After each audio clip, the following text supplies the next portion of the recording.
Good afternoon, everyone. What an exciting crowd this is. You all look wonderful. I wish you could see what I see here. But I want to congratulate all of you. You have so many people here that support you. First of all, before I get to the graduates, to the parents and the family members, the teachers, the principals that are here, I want to thank you for a great year. We couldn't have done this without you. For the graduates, wow, you made it. We're proud of you. I know you've been hearing speeches all week long. But I have to tell you, when I was a principal, one of the best things I remember was June. I loved June because once the regents were over, the festivities started. And I remember hearing the laughter of the graduates in the hallway all the time, and it was just a great time, culminating with the graduation day. So you have so much to be proud of, and I congratulate all of you. I want to tell you two things. I want you to remind you to dream big. Don't forget, dream big and reach for the stars. Don't forget where you come from. We come from a wonderful city, very diverse. Reach out to your fellow man, and remember, travel, get to know people that are different from you. Because you've already been there halfway there because, you know, you're the smartest that we can find. So you should spend your summer just getting to know people. Come back to this beautiful museum. I just want to say thank you for your 4 years in high school and the work that you've done, and thanks to your teachers, your guidance counselors, your principals, your assistant principals, and your entire staff. And I know that the Chancellor is very proud of everything that you've done. We have the highest graduation rates ever, and we're proud of that. So keep working very hard. You know, college is ahead. This is the beginning of a new journey for you. You're going to have wonderful careers, and remember to come back and talk to us and tell us how great your career is and college is. I want to introduce you to a great man, a man that has never stopped fighting for you and your families and your parents and for schools in New York City, a man that loves New York more than you can even think of. It's a very happy day for you. So I present to you my mayor, your mayor, our mayor, Mayor de Blasio.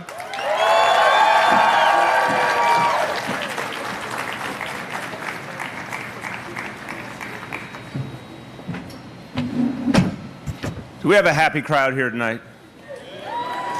Wow, that was such a lame version of happy crowd. Do we have a happy crowd here tonight? I did not think I was in New York City for a moment. I needed a little more emotion, a little more flavor. I am so happy to be here with all of you. And it's an incredibly proud moment.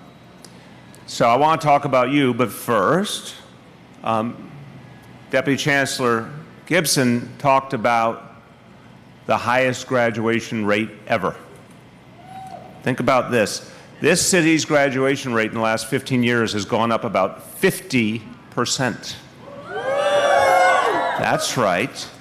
And the folks who made it happen, the chancellor, the deputy chancellors, your principals, your teachers, and of course all of you and your hard work. This is something to be applauded, but let's thank the Deputy Chancellor for helping to lead the way. I believe one of the most devoted attendees of this reception each year is the Borough President of Manhattan, Gail Brewer. Is Gail here? There she is. Let's thank the Borough President of Manhattan for all she does.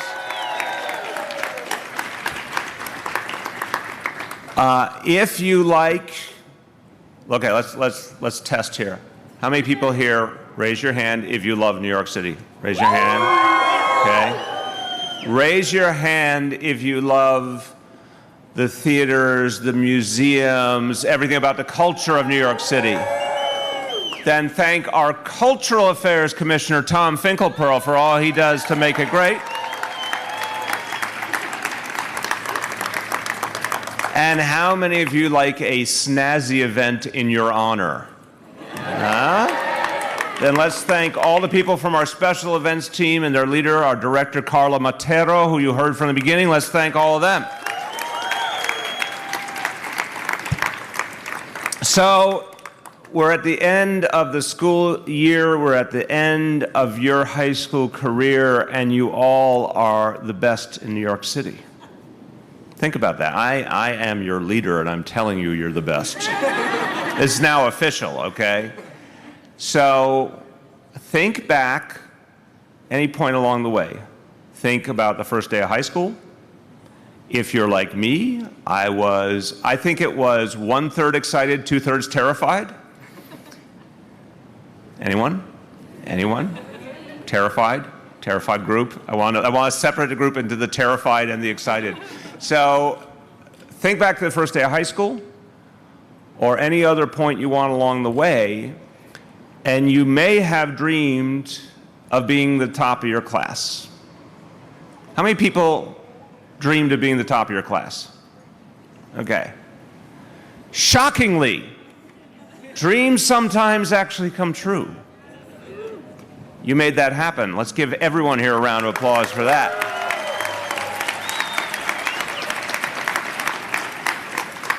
And it should energize you for everything ahead that you had a dream and fulfilled it, which means you can have another dream and fulfill that. I would like you also to note, I know there's some teachers here and principals and parents, so I want to ask all the graduates who were lauding and applauding, but now I want you to applaud all the people who helped you get here. Please give them the love.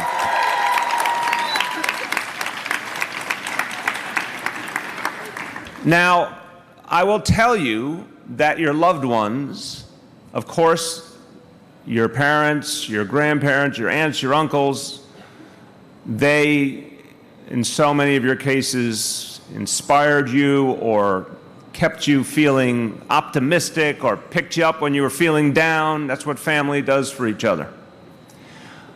But I will also say, and I'm a proud parent of a 22-year-old and a 19-year-old, and I often learn from them that my specific vision for their future and their specific vision for their future may not be the same exact vision. Well, guess who wins? They do. And that's important. Look, this is one of those days when we celebrate you. It is very natural for parents or anyone else in your life, your mentors, your family members, it's very natural for them to say, you know, you're going to be a rocket scientist, or you're going to be a U.S. senator, or whatever it is, that they have a dream for you, and it could be beautiful. It could be a totally heartfelt, wonderful dream. They may want you to follow in the footsteps of a family member, or know that you were always interested in something, and this is a great moment for you to fulfill that. You always were interested in medicine, now you're going to be a doctor, whatever it may be. That is a natural thing. That's a good thing. That's a heartfelt thing. That's a loving thing. But the only thing that matters is your vision for yourself. So no attempt to be seditious or dissident here. Respect to all the parents and the mentors. But I can also say from my own experience coming up and my experience with my two children, when you lock on to your own vision for yourself, that is when the magic happens. Now, it doesn't always happen in the exact timeline you were hoping for, right? Sometimes you know right this minute what you want to be, and that's what's going to happen, and sometimes you go through 4 or 5 different versions. Sometimes it's the exact opposite of what you expected, but you have to find it. And you should feel empowered to find it, because you've done it already. You had a vision, you achieved this vision, so you can achieve the next one. If it's yours, it's possible. And I want to tell you that the whole concept we've had was to create that kind of openness for everyone. Let's face it, our history is not filled with that, right? For most of our history as a country and as a city, for most of our history, you were told, if you go down the list, if you're a person of African descent, if you're Latino, Asian, immigrant, working class, LGBT, you just go on and on and on. You were told what you could not do. We in this city are very focused on telling people that there is no limit. We think that's the society we are meant to build. We try and do that in our schools, and we try and do that in everything else. We think that reflects the values of New York City and what are supposed to be the values of America. America, you may have noticed, is going through a little bit of an identity crisis right now. Some have a vision of an exclusionary and divisive America. We don't think that way here. We don't think most people actually think that way, or that's what most people want. Here, We would like everyone to find their path and be respected along the way. And by the way, despite the actions of the Supreme Court recently, we don't think anyone should be mistreated or excluded because they're Muslim, right? We think we're all in this together. That is part of who we are. We've tried to create that reality for you, and we're going to continue for all of the students behind you coming up and for the city as a whole. By the way, we're celebrating this evening because part of what has allowed this city to put its own stamp on our own schools and our own values and keep moving our schools forward, increase that graduation rate and do pre-K for all and a lot of other things was mayoral control of education, and it just got ratified again in Albany for 2 more years, so that's a really good thing.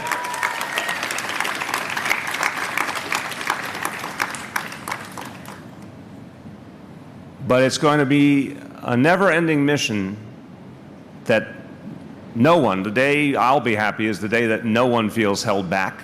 Everyone feels that their whole person is respected and that their vision can play out regardless of any identification. That's what it's about. And we also believe that there's incredible value and potential in each person.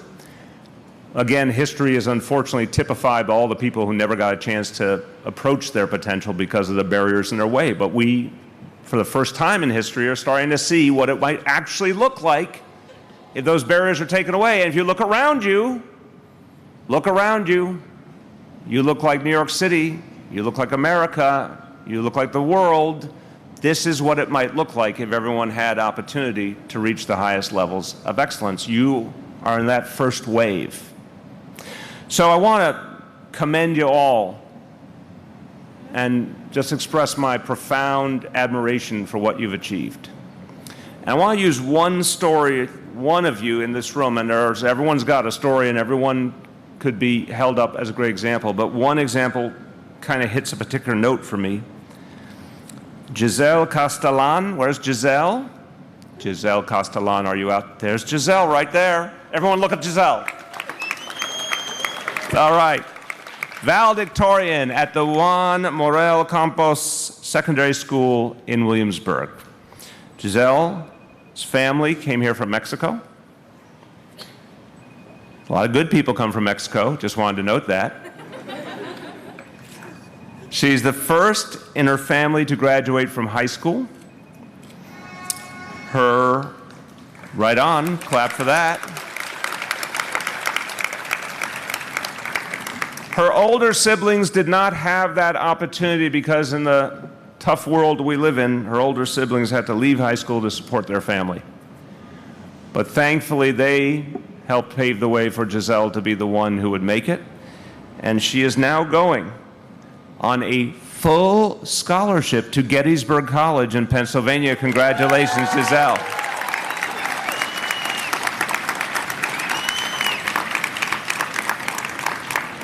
I like everything about Giselle's story, but every parent in here likes to hear the words full scholarship. Those are really good words.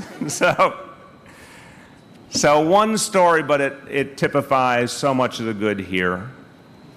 And it reminds us that's what we want for everyone. Just want to open that door, give everyone that chance.